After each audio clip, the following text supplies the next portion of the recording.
I can't even imagine what the suicide and homicide and just the rates of depression, and accidental deaths due to overdose are going to look like in the future.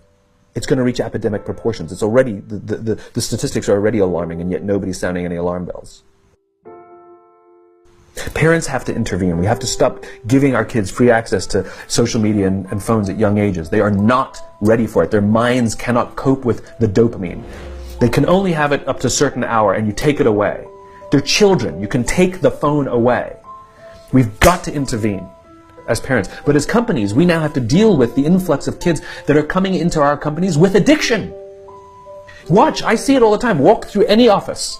You'll see the older employees have their phones on the sides of their computers as they're working. You'll see the youngest employees have their phones face up in front of their keyboards between their arms as they're working. And this is how they work.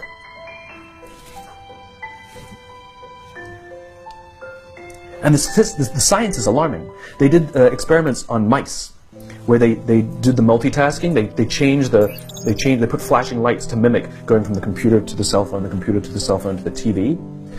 The mice that were exposed to the changing lights, it took them 3 times longer to solve a maze than the mice that weren't, and the damage was permanent. There is a subconscious reaction to these devices when we use them, okay? What if I were to hold my phone while I'm talking to you? I'm not checking it, it's not buzzing, it's not beeping, I'm not even nothing, I'm just holding it. Do you feel at this moment that you are the most important thing to me right now? No, you do not. Because there is a subconscious reaction we have to the device. When it is out, it makes the people around us feel that they are less important. So when we're walking down the halls in our offices and somebody says, hey boss, can I ask you a question? You go, sure, what's on your mind? We've just told them they're not that important. Or we can go, sure, what's on your mind? And if you don't have a pocket, find a shelf, put it on the shelf, come back and say, sure, what's on your mind?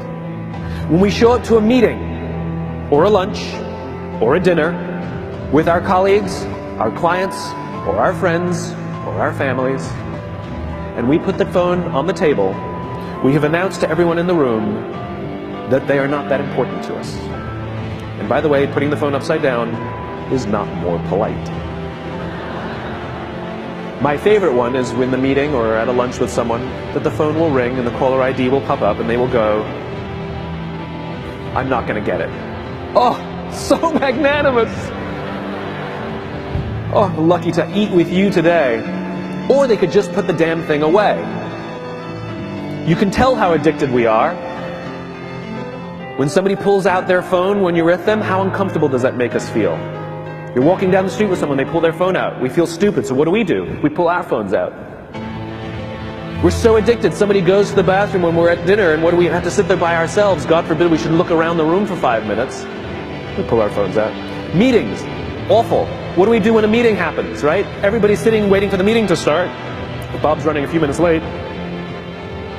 Bob's here? Okay, start the meeting. Do you know when relationships are built? All that in between time.